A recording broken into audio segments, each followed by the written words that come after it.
Hi, I'm Kayleen Smith. And I'm Shannon Dykeman. We're the owners and founders here at GoTimeTraining. So we're standing inside our new personal training facility near K96 in Greenwich, and we've had it open for about 6 months, but we've been in business for 4 years. Kayleen's going to tell you a little bit more about where we've come from. So we started GoTimeTraining because we saw a great opportunity to help our community make a lifestyle change, not just through exercise, but with nutrition as well, because we made that lifestyle change ourselves. So today we're sharing a great blog about postpartum exercise. We've got a workout video for you and a download for you to enjoy. So hope you guys have a great day. Why did I say have a great day?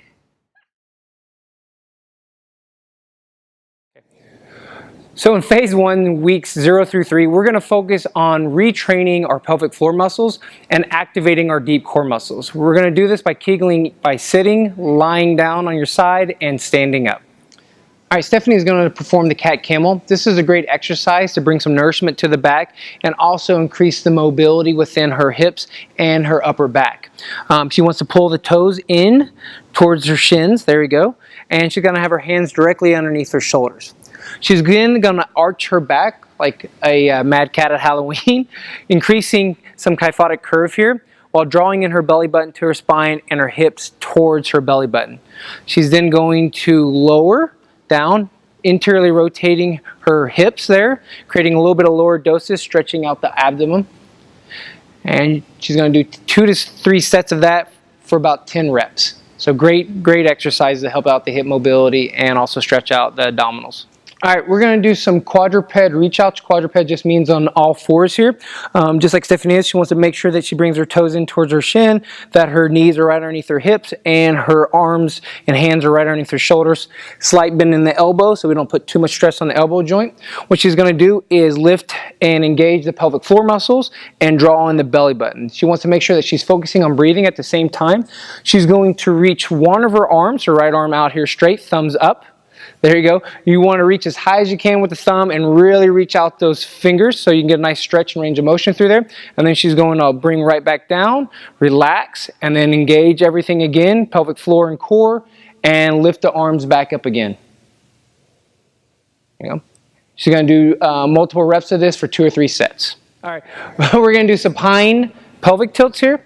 We want Stephanie to lay down on her back. We want her hips, knees, and feet all in alignment. She's going to rotate her hips interior and posteriorly. By doing it posteriorly, she is going to push her belly button to the spine. At the same time, she's going to be activating her pelvic floor muscles by lifting them up and concentrating on those. And then she's going to rotate, adding a little bit more curvature in her lower back and pouring her hips forward.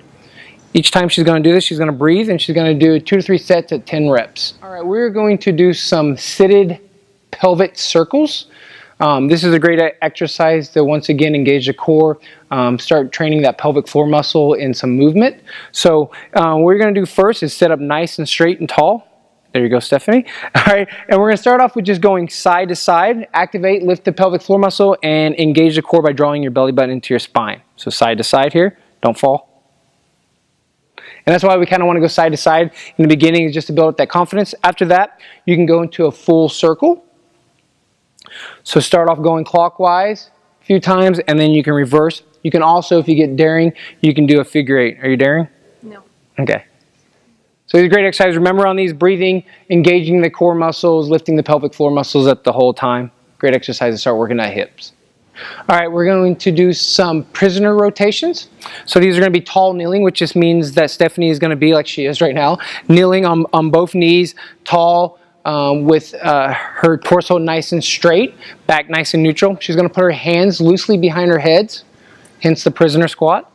Okay, she's going to rotate towards her right to the in range of motion. There you go. Holding for 2 or 3 seconds, feeling that nice stretch, making sure she's breathing out and activating her core and her TVA. And then she's going to rotate back to the other direction, holding for 2 or 3 seconds once again. It's a great exercise to help bring more mobility within her thoracic spine while activating her core. So we're going to do some tall kneeling, banded anti-rotation. Long name, I know. But the tall kneeling part is the stance that she's in right here. So this is tall. She's going to stand nice and tall and she's kneeling. She's going to bring her toes in towards her shin. Okay. Activate and squeeze those glutes and she's going to stay nice and straight and tall the whole time, have a nice neutral spine. Move the band out to your middle of your chest, to your sternum. She's going to activate the core. It should activate pretty much on its own at that point, but make sure that she's drawing that belly button to spine, increasing the pelvic floor muscles. She's going to hold that, starting to get a little difficult. Trying to maintain that right there in the center the whole time for 2 or 3 seconds. Relax everything. Yep, and then again, squeezing glutes to lock in the hips, pelvic floor muscle, engaging core. This is great anti-rotation, so what this is going to work is those obliques as well in that motion and kind of strengthen the whole core against movement. All right, we're going to do some floor bridges. So Stephanie, once again, laying down supine on her back here. Her hip and her knee and her feet are all in alignment. She's going to push through her heels and out through her knees, squeezing her glutes at the same time. She wants to activate her core muscles by drawing in that belly button to the spine. She also wants to lift the pelvic floor muscles and activate those as well. She's going to breathe up at the top, breathe in, relaxing down, relax all those muscles, and back up, squeezing everything again. All right. Our client here, Stephanie, is going to be in what's called a quadruped position, or all on fours as it is in the description. She's going to have her knees directly underneath her hips and her hands directly underneath her shoulders. Okay, slight bend in her elbow. She's going to activate her deep core muscles by drawing in her belly button to her spine. She's also going to lift the pelvic floor muscles and engage those. She's going to do opposite arm and leg contralaterally, lifting her left leg and her right arm, becoming one unit and keeping her back nice and neutral. At the same time, she's going to be focusing on breathing and activating the deep core muscles and her pelvic floor muscles. She's then going to alternate, relax, and then activate again, breathing out. We're going to do some stability ball wall push-ups. These should be a little bit easier than your regular push-ups to get us back into being able to do those, but still engage a lot of the core muscles and the pelvic floor muscles by using the stability ball. So we're just going to place the ball here. You want to get into a slight incline, engage the core, lift the pelvic floor muscles, and then descend down in a push-up. Pushing both with both hands all the way up to the full position here. Boom. Make sure to squeeze those triceps and not completely extend the elbow. Okay. Breathing out on the way up. Keeping the core engaged the whole time while keeping the hips and everything nice and straight. We're going to use a stability ball wall squat. What this is going to do is help support Stephanie's back as we're doing these. Once again, getting her back into being able to do regular squats. It's also going to add a little bit of stability. But what we want to do here is basically put the ball against the wall. We want this ball right in the small of the lower back here, and kind of the curvature of the glutes, the booty.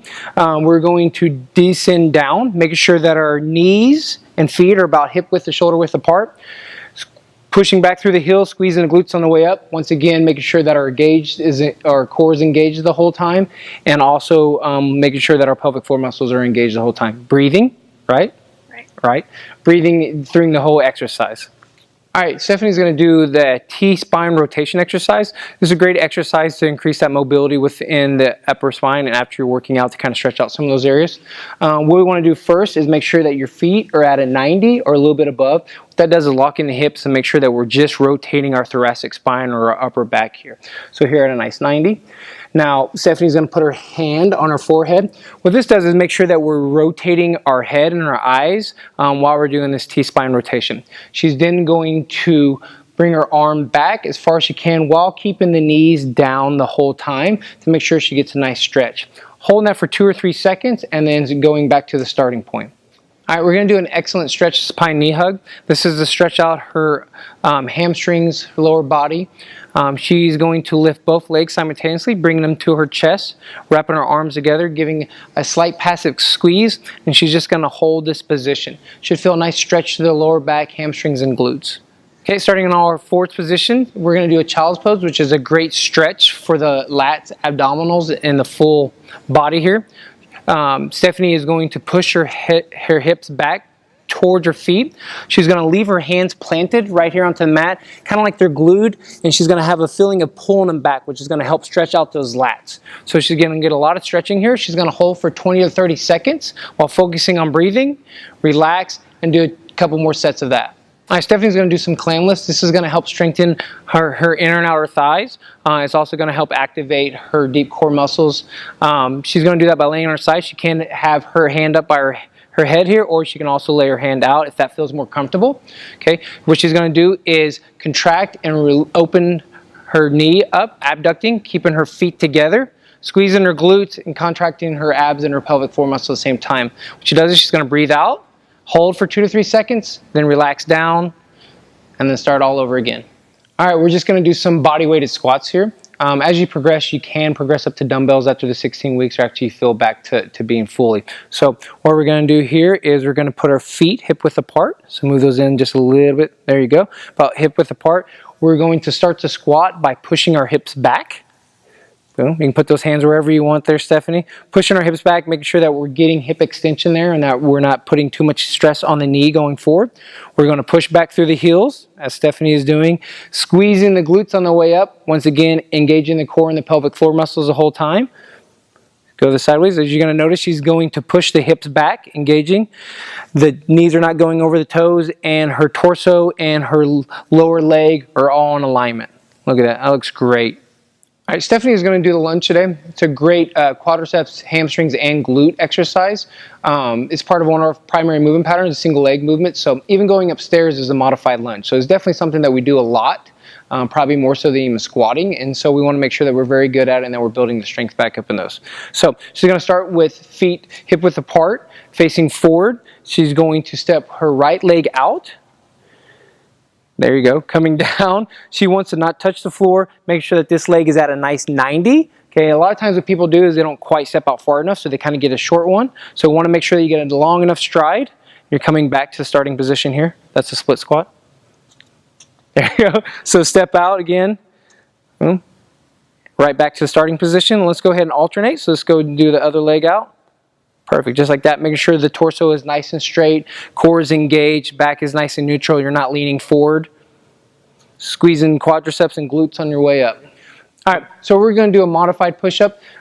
If you're feeling good and you feel like you're ready to do regular push-ups, you can also do that as well. Or also another is the incline push-up. So off a bench or a chair, something in an incline position would be really good. That will also help work the glutes and the quadriceps and those hamstrings and core a little bit better than a modified.